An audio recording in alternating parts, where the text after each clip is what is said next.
ران صاحب، یہ جو عدالتوں کی تقسیم کا نوٹیفکیشن ہے اور پچھلے تقریباً 1.5 مہینہ ہونے والا اسٹرائک جاری ہے، تو کیا سمجھتے ہیں کہ یہ نوٹیفکیشن عدلیہ نے ٹھیک نکالا ہے؟ عدالتوں کی تقسیم ہونی چاہیے یا نہیں ہونی چاہیے؟ اس میں اسپیسیفکلی اپنا بتائیں کہ آپ کیا سوچتے ہیں اس ایشو کے حوالے سے۔ میں سمجھتا ہوں کہ پہلے تو ہمیں اپنے گریبان کے اندر جھانکنا چاہیے. جو دوسری والی سائڈ ہے ان کا پوائنٹ آف ویو اس میں آیا کہ آپ کی 2-3 کیبنٹس نے مسلسل ہمیں اس چیز کو، ہماری اس چیز کو انہوں نے ویلیڈیٹ کی ہے.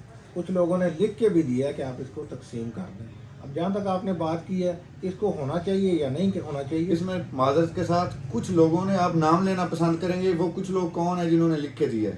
میں یہ کہتا ہوں کہ ہماری 2-3 کیبنٹس جو گزشتہ گزری ہیں، انہوں نے ان میں سے کچھ نے وربلی اور کچھ نے ان رائٹنگ لکھ کے دیا. یہ ایک بہت بڑی یہ بہت بڑی خبر ہے یہ، اور یہ بڑی حیرانگی کی بات ہے کہ اگر کیبنٹ یہ کر رہی ہیں تو اس کا مطلب ہے کہ بار کو جو عہدے پر بندہ بیٹھ جاتا ہے وہ کہتا ہے جی میں جو کہہ رہا ہوں وہ ہونا چاہیے، میرا ٹرن نکال دیں، اگلے ٹرن میں جو مرضی کریں. یہ کہاں رہ گیا پھر؟ یہی تو ایک بڑی بدقسمتی ہے کہ ہم یہ کہتے ہیں کہ بس ہمارا ٹینیور نکال دیں. ہم لانگ ٹرمز ان معاملات کو حل کرنے کی کوشش نہیں کرتے، اپنا ان پٹ نہیں دیتے. ہمیں زیادہ تر مانیٹری گینز کی طرف ہماری توجہ ہوتی ہے، جس وجہ سے اب والی صورتحال ہمیں پیش آپ کا کیا موقف ہے؟ ہونا چاہیے اس کو کہ نہیں ہونا چاہیے؟ میں سمجھتا ہوں کہ جی یہ چیف صاحب کی ایک بڑی کوتاہ نظری ہے. تو جو انہوں نے ایک میٹروپولیٹن سٹی کے اندر اور ایک عام ضلع کے اندر وہ ڈیفرینشیٹ کرنے میں ناکام رہے ہیں. یہ لاہور کا ڈایا میٹر، لاہور کا مرکز سے فاصلہ کسی بھی سائڈ سے لے لیں تو یہ اگر مرکز اس کو سول کوڈ کو مان لیں یا مرکز ماڈل ٹاؤن کو مان لیں تو مرکز سے کوئی بھی لاہور کی جو باؤنڈری ہے وہ 30 کلومیٹر سے زیادہ نہیں ہے. اب 30 کلومیٹر کے ریڈیس کے اندر اگر آپ 6 تحصیلیں بنائیں گے تو یہ ایک بڑا فلش قسم کا آئیڈیا ہوگا. یہ ہو نہیں سکتا کہ میرے پاس ماڈل ٹاؤن کا، میرے پاس کینٹ کا یا میرے پاس یا رائیونڈ کا میرے پاس کام نہ آئے. اب آپ دیکھ لیں کہ سول سوٹ تو شروع ہی 4-5 پیشیوں کے بعد ہوتا ہے. اب جو میرا کلائنٹ ہے اس کی سیٹسفیکشن اس وقت ہوگی جب میں وہاں پہنچوں گا. تو یہ جو سول کورٹس ہیں، ہم یہ نہیں کہتے کہ یہ یہیں پہ سیکریٹریٹ کے ساتھ رہیں. ہمارا ایک مطالبہ ہے کہ اس میٹروپولیٹن سٹی کی تمام سول کورٹس ان کا پریمیسز ایک ہو، اس کے اندر آپ تقسیم کر لیں. وہاں ماڈل ٹاؤن بھی ایک بلاک دے دیں، وہاں کینٹ کو ایک بلاک دے دیں، لیکن وہاں وکلا سائلین اور نظام انصاف کی روانی کے لیے یا اس کی سہولت کے لیے یہ موزوں ترین بات ہے کہ ہم وکیل وہاں پہ بیٹھا ہوا ہے. یہ اکثر و بیشتر آپ سارے کام کرنے والے وکلا اس کو فیس کرتے ہیں.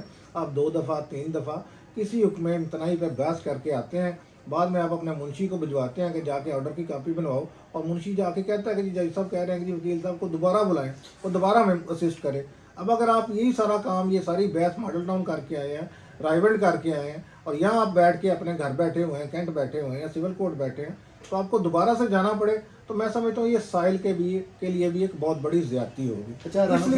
اس لیے میں سمجھتا ہوں کہ یہ پریمیسز ایک ہونا چاہیے. اور یہ جو نوٹیفیکیشن ہے یہ غیر فطری بھی ہے، یہ ناانصافی پر بھی مبنی ہے، اور یہ نظام انصاف کی راہ کے اندر بھی حائل ہوگا. اس لیے اسے ہر صورت کے اندر وڈرا ہونا چاہیے. سر، اس میں رانا صاحب میرا اسپیسیفکلی ایک کویشچن تھا کہ یہ جو ابھی اسٹرائک چل رہی ہے، آپ سمجھتے ہیں کہ جو کیبنٹ ہے اس کا جو یہ لایا عمل ہے اسٹرائک کا، یہ درست ہے یا اسے آگے بھی جانا چاہیے؟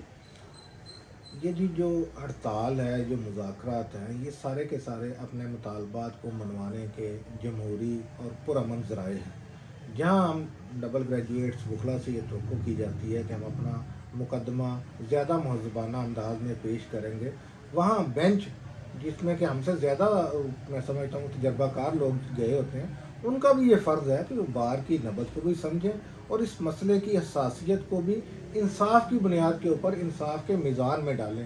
اگر وہ ہمارے جذبات کو مسلسل اس ہڑتال جس کی وجہ سے وکلا، جس کی وجہ سے سائلین، جس کی وجہ سے سارے کا سارا نظام انصاف سٹک ہوا پڑا ہے، اور ایک شخص اپنی انا اور اپنی تکبر اور اپنے غرور کے زیر اثر وہ کہتا ہے کہ میں آپ کی کوئی بات سننے کے لیے تیار نہیں ہوں، تو پھر میں بھی سمجھتا ہوں پھر وکلا کو وہ سارے کے سارے حربے استعمال کرنے چاہیے جو یہ جو اختیار رکھنے والے لوگ ہیں، جو صاحبان اختیار ہیں، ان کو مجبور کر سکیں، ان کو اس بات کی طرف متوجہ کر سکیں. اس کے لیے اگر ہمیں سڑکوں پہ نکلنا پڑے ہمیں سڑکوں کے اوپر نکلنا چاہیے. اس کے لیے اگر ہمیں چیف صاحب کی کورٹ یا ان کے گیٹ کے باہر دھرنا دینا پڑے تو ہمیں دھرنا بھی دینا چاہیے. اس کے لیے اگر ہمیں हाई कोर्ट का घेराव करना पड़े, हमें बिल्कुल घेराव करना चाहिए। ये सारे के सारे पुरअमन जमहूरी ज़राए हैं और हमें इनको इख्तियार करने से किसी हिचकिचाहट का सामना नहीं करना चाहिए, ना हमें कोई हिचकिचाहट होनी चाहिए। अगर मद्दे मुकाबल आपको आपके जमहूरी आइनी और तस्लीम शुदा हकूक़ देने से इनकारी है, बल्कि उसके ऊपर बात करने से भी इनकारी है, तो फिर इस बात में हमें कोई किसी किस्म का कोई अमर माने नहीं होना चाहिए कि हम हर किस्म का हथकंडा इस्तेमाल करें, हम एहतजाज भी करें, हम CM हाउस भी जाएं, हम PM हाउस भी जाएं, हम सुप्रीम कोर्ट भी जाएं, हम हाई कोर्ट भी जाएं, और हमें अपना ये मुतालबा, इससे पीछे हम हट नहीं सकते। हमें एक डिक्लेयर्ड किस्म का स्टांस ले चुके हैं, हम ये कह चुके हैं कि इस नोटिफिकेशन की वापसी, ये इसके अलावा हम किसी बात के ऊपर, इससे कम किसी बात के ऊपर राज़ी नहीं है। तो ये चूँकि बार का फैसला है, तो इसको हमें बिल्कुल मनवाना चाहिए, इम्प्लीमेंट करना चाहिए। लेकिन मैं समझता हूँ कि हमें ये अनलिमिटेड टाइम तक लोगों को इंतज़ार की सूली पर चढ़ाना, ये ना, यानी कि अगर दमादम मसला अंदर है तो दमादम मसला शुरू कर दे। अगर मैं समझता हूँ वही वाली बात है, अगर पुरअमन नहीं मान रहे, खाली हड़ताल से इसके हाँ, ऊपर असर नहीं हो रहा, हाँ, तो फिर हमें चीफ साहब की कोर्ट के अंदर जाना चाहिए, प्ले कार्ड लेके जाना चाहिए, वहाँ जाके बैठना चाहिए, उनको अपनी बात सुनवानी चाहिए और हमारी बात उनको माननी चाहिए। अगर वो नहीं मानते तो फिर हमें वहाँ पे बिल्कुल बैठना चाहिए, एहतजाज करना चाहिए, और इन सारे अनासर का हाई कोर्ट के अंदर अगर दाखिला बंद करना पड़े तो करना चाहिए, और सुप्रीम कोर्ट के अंदर भी हमें लेके जाना। जी अब आप फाइनली तौर पे ये बता दें, आप बतौर सीनियर नायब सदर आपने बार को रिप्रेजेंट किया, आप ये बताएं कि लाहौर बार की टोटल पर मंथ आमदनी जो वो कलेक्ट करती है बाहर से, पार्किंग से, अदरवाइज सोर्सेज से, वो कितने करोड़ों पे मुहित है या लाखों पे मुहित है, कितनी अमाउंट है जो हर महीने बार कलेक्ट करती है, और उसका इस्तेमाल क्या होता है? ये मुख्तसर इसका जवाब दे दें। बड़ा जी आपने हसास सवाल कर दिया है, लेकिन अगर कुछ दोस्त ये भट्टी साहब इसको सेकंड करेंगे, मैंने अपने टेन्योर में ये शायद सबसे बड़ा गैर रवायती हमारा स्टेप था कि वो रूटीन में तो हमें अकाउंट्स की तफसील ही नहीं बताई जा रही थी। मैंने पहले अपने सुप्रिटेंडेंट साहब को लिखा, फिर उसके बाद उनकी मिन्नत की, फिर जो भी ज़राए थे वो इस्तेमाल करके मैंने वो सारे के सारे अकाउंट्स की डिटेल हासिल की।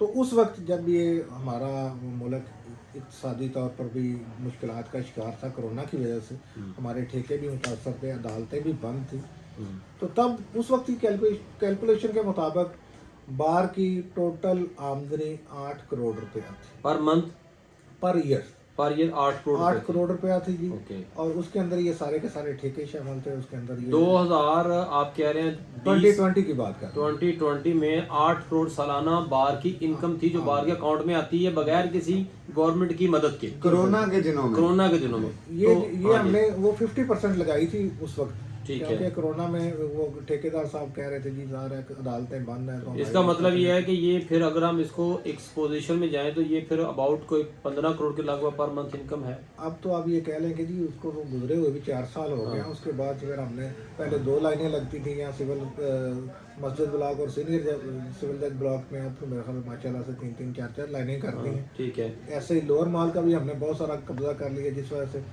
आम जो मुसाफिर हैं वो भी हमें कोई अच्छे अल्फाज में याद नहीं करते, ज़रा हमका रास्ता रोकते। ये कितने तो करोड़ ये सारा कुछ करने का मतलब, बताने का मकसद ये है कि ये अगर पार्किंग 2 लाइन्स की जो थी वो 3.5-4 करोड़ रुपया थी, तो अब तो उसको मल्टीप्लाई होना चाहिए। ठीक है। और इसके साथ साथ मैं आपको एक बड़ी बात बताता हूँ जो आपके लिए एक इन्फॉर्मेशन होगी। तब हमारा सालाना खर्चा जो था वो था जी 2.25 करोड़ रुपये। अच्छा। इसके अंदर ये सारी की सारी तनख्वाहें थी। मैंने एक लिख के प्रपोजल दी थी कि अगर हम बिल्कुल रफली भी देखें तो हमें सालाना 5 से 6 करोड़ रुपया हमारी जेब के अंदर आना चाहिए। अच्छा।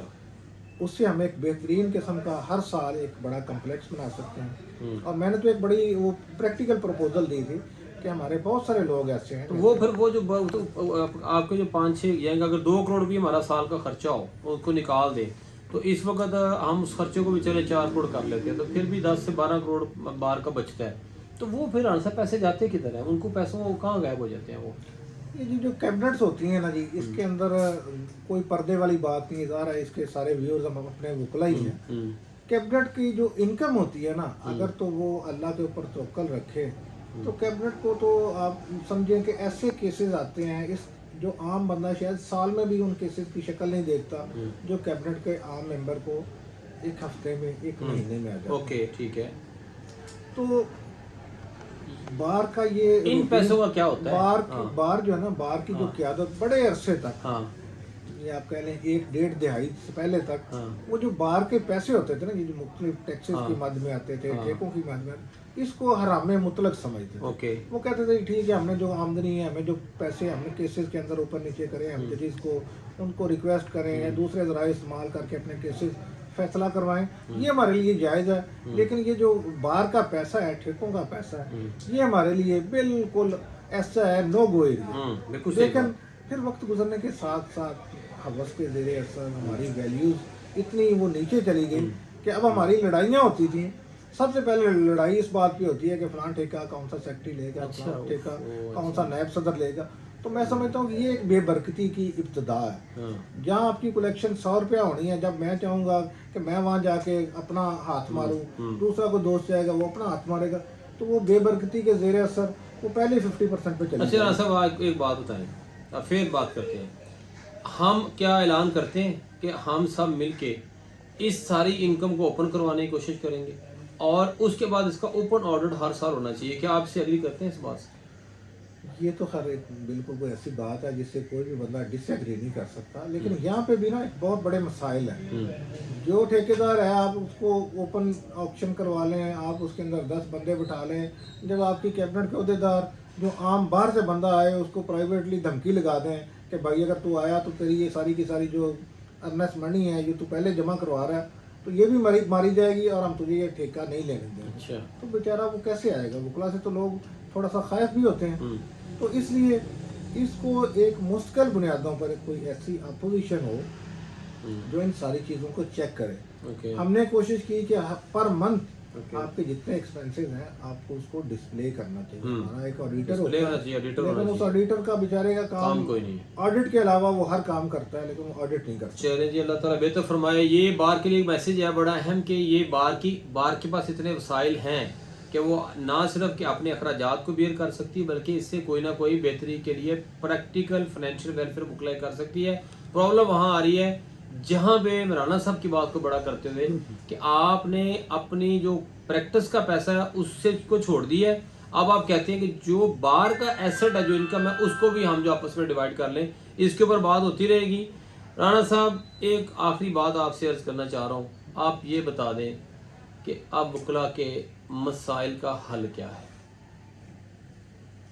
वकला के मसाइल का जी मेरी नज़र में सबसे जो अवलीन चीज़ है, जो आम वकील है वो बेचारा तो बाहर अपना केस करता है, उसको उसका लिमिटेड सा स्कोप है। आम वकील ये कर सकता है कि वो पूरी ईमानदारी से जिस बंदे को समझता हो कि इस बंदे के अंदर अहलियत भी है, इसके अंदर जुर्रत भी है और इसके अंदर अमानत का ख्याल भी है, उसको वोट दे और उसको वोट दिलवाए और उसके बाद उसको जितवाने के बाद ला ताल्लुक़ ना बैठे। जब वो देखे कि वो बंदा उसकी दी हुई अमानत के अंदर खयानत कर रहा है तो फिर उसको रोक के पूछे भी। ये चीज़ें अगर हम कर गुजरें, अहल लोगों को हम अपने निगहबान बनाएं, उनको इख्तियार दें, तो वकला के सारे मामला, चाहे वो फाइनेंशियल मामला हों, चाहे वो बार के अंदरूनी मामला हों, चाहे वो सोसाइटी के अंदर उसके इमेज से हवाले से मामला हों, या मुआशरे को जुल्म से नाइंसाफ़ी से बचाने के हवाले से, या ये जो निज़ाम इंसाफ के छोटे छोटे खुदा बैठे हुए हैं इनको राह रास्त पे रखने से मुतल्लिक़ मामला हों, ये सारी चीज़ें ही आपकी एक इलेक्टेड जो कैबिनेट है वो इनको दुरुस्त कर सकती है। उसका इंतखाब आप अच्छा कर लें तो आपको ये सारे के सारे मामला आपके दुरुस्त हो जाएंगे। इसमें राना साहब जो इलेक्शन प्रोसेस है वकला का, आप उससे 100% सेटिस्फाइड? नहीं, मैं इसके अंदर सेटिस्फाइड नहीं हूँ। ये जो बायोमेट्रिक सिस्टम है ये एक अच्छा सिस्टम है, लेकिन इसके अंदर ये सारे का सारा जो इख्तियार है ये इलेक्शन बोर्ड को मिल जाना कि वो अपनी मर्ज़ी की IT फर्म वो इंगेज करता है। अब आप सारे पढ़े लिखे लोग हैं, इनको इसको मैनेज करना भी उतना ही आसान है। एक कमांड के ज़रिए से आपको डाले जाने वाला वोट वो मेरे साथ काउंट हो सकता है। इसलिए मैं समझता हूँ कि बड़ी सीट के जो उम्मीदवार हैं, जो दूर होते हैं, इनका एक IT एक्सपर्ट मौके पे होना चाहिए। उसको इस सारे सिस्टम की निगरानी करने की इजाज़त होनी चाहिए ताकि वो देख सके। और उससे भी आगे बढ़कर ऐसे लोग जो साल में सिर्फ वोट डालने के लिए आते हैं और ऐसे लोग जो सारा साल बार की सारी नामवारियाँ देखते हैं, वो यहाँ निज़ाम इंसाफ के सारी की सारी आप निरंगियाँ कह लें वो देखते हैं, इन दोनों के अंदर डिफ्रेंशिएट ज़रूर होना चाहिए। अब बाहर के देख लें, बायोमेट्रिक ने इसको बड़ी हद तक ठीक कर दिया, लेकिन आप बार की लाइफ मेंबरशिप ज़रूर दें लोगों को, लेकिन वोटर मेंबरशिप के हवाले से मेरी दरख्वास्त है, मेरी एक तजवीज़ है, अगर इसको 2 साल बाद या 3 साल बाद इसको रिवाइव किया जा सके तो ऐसे लोगों का दाखिला, ऐसे लोगों की इनपुट वो ज़्यादा मौसर हो जाएगी जो यहाँ रूटीन में आते हैं, बनिस्बत उन लोगों की कि जो लोग दूर दराज में रहते हैं, जो लोग सिर्फ और सिर्फ साल में 1 दिन के लिए आते हैं। उसके वो लिए हमारी केसेस की तादाद दिखनी चाहिए, वो उसको कैसे आप समझते हैं, किस तरह ये मुमकिन है? एक वकील साहब कहते हैं मैं तो आता हूँ जी, प्रैक्टिस करते हैं, आप कैसे स्क्रूटनाइज करेंगे कि ये नहीं आते? ये जो एक मैंने गुजारिश की है ना इसमें, एक तो आप अपने हर 2 या 3 साल बाद वोटर जो लिस्ट है उसको आप रिवाइज करें, और आप अपनी बार के अंदर तो मैंने एक बात ये उसका क्या पैमाना होगा वो आपको बताएं ना, सिंपल। हमने जो आप दरख्वास्त की है हाँ, कि ये जो हमारे है ना सारी दुनिया के जमहूरी इदारों के अंदर अपोजिशन का एक बहुत बड़ा रोल है। ठीक है। यहाँ वहाँ हमारा एक फोरम है कि जिसके अंदर अपोजिशन बिल्कुल ही नहीं है, जो बताने वाला कोई नहीं है। जब एक जीत गया दूसरा फिर अपनी लाइन में लगा है कि मुझे भी मौका मिले, तो हमें मिल के इस चीज़ को, इसके ऊपर डिबेट भी हो सकती है, इसको हम साथ भी कर सकते हैं कि उसके अंदर कोई कैटेगरी बन जाए शुरू के अंदर। अगर हम उसको गैर रवायती तौर पर लें, सिविल सेशन की सिटिंग, आप सारे लोगों को पता है जो रूटीन में आने वाले हैं वो तो एक एक सिटिंग को जानते हैं, ठीक है। वो अपने ऐसे चेहरों को भी पहचानते हैं। उसके अंदर अगर आप कर सकें पहले मरल में तजर्बाती तौर पर, आप बेशक वो 6 महीने की कोई शेडो कैबिनेट रख लें कि जिसके अंदर सिर्फ और सिर्फ वही लोग वोट डाल सकें, कि जो लोग जिनकी हाजिरियाँ 365 दिनों के हिसाब से एटलीस्ट वो 200 दिन तो इन प्रेमिसेस के अंदर एंटर हो। ऐसा कुछ सिस्टम तैयार कर लिया कंप्यूटर उसके लिए आप यहाँ पे बाहर एक बायोमेट्रिक मशीन लगा सकते हैं, आपकी जहाँ पे हाजिरियाँ काउंट हो जाए, आपका पता चले कि आपका इन कोर्ट्स के साथ, इन अदालतों के साथ आपका ताल्लुक कितना। अच्छी तजवीज़ है, यानी कि आप अगर आके बायोमेट्रिक करते हैं, एक तो स्क्रूटनाइज हो जाएगा जो यूनिफॉर्म में अंदर एंटर हो रहा है शख्स, क्या वो वकील है या नहीं है। अगर वकील है तो उसकी अपनी एक आइडेंटिटी जो है वो मार्क हो जाएगी। राणा साहब thank you very much. Ali Imran आपने कोई और चीज़ पूछनी हो पूछ लें। मैं सिर्फ एक छोटी सी रिक्वेस्ट और थी कि राणा साहब अगर पंजाब बार को एज ए इदारे उनकी कारकर्दगी के बारे में कोई ऑडियंस को बताना चाहें कि वो सेटिस्फाई हैं पंजाब बार काउंसिल की कारकर्दगी से, क्योंकि सबसे बड़ा ज़िली इदारा है जो वकला के अफेयर्स को कंट्रोल करता है, तो उस हवाले से अगर आप कुछ कहना चाहें। नहीं जी, मैं तो बिल्कुल मुतमईन नहीं हूँ। मैं जिस यूसी के अंदर यहाँ बैठा हुआ हूँ, यहाँ के हमारे जो इलेक्टेड चेयरमैन थे, उनका एक पॉलिटिकल जमात के साथ ताल्लुक था, वो लॉ ग्रेजुएट भी हैं। तो मैं देखता हूँ कि उन्होंने आज से तकरीबन 5-6 साल पहले, जब वो बिल्कुल आखिरी उनके दिन थे टेन्योर के, तो उनको गवर्नमेंट एक प्रोजेक्ट देती है, वो एक था 1 अरब रुपए का प्रोजेक्ट। और मैं जब से प्रैक्टिस में आया हूँ, मैं समझता हूँ कि हमें हमारी बार एसोसिएशन, बार काउंसिल, हमारी पाकिस्तान बार काउंसिल, ये मेल मिला के भी शायद पिछले 18-20 साल में 1 अरब रुपए का प्रोजेक्ट नहीं ले सके, जो कि एक यूसी चेयरमैन अपने आखिरी महीने में ले लेते हैं। मैं कल ही अखबार देख रहा था, वहाँ सहाफ़ियों को उन्होंने कुछ 200 एकड़ के ऊपर उन्होंने वो दी है, रहायशी कॉलोनी दी है, और उसके साथ ही साथ उन्होंने कहा जी आपको हम कर्जे भी देंगे कि आप इसके ऊपर घर बना सकते। हमारे लिए कोई घर नहीं है, हमारे लिए कोई मेडिसिन नहीं है, हमारे लिए कोई सोसाइटी नहीं है, हमारे लिए कोई किसी किस्म की कोई ट्रांसपोर्ट नहीं है, हमारे बच्चों के लिए किसी किस्म का कोई तालीमी इदारा नहीं है।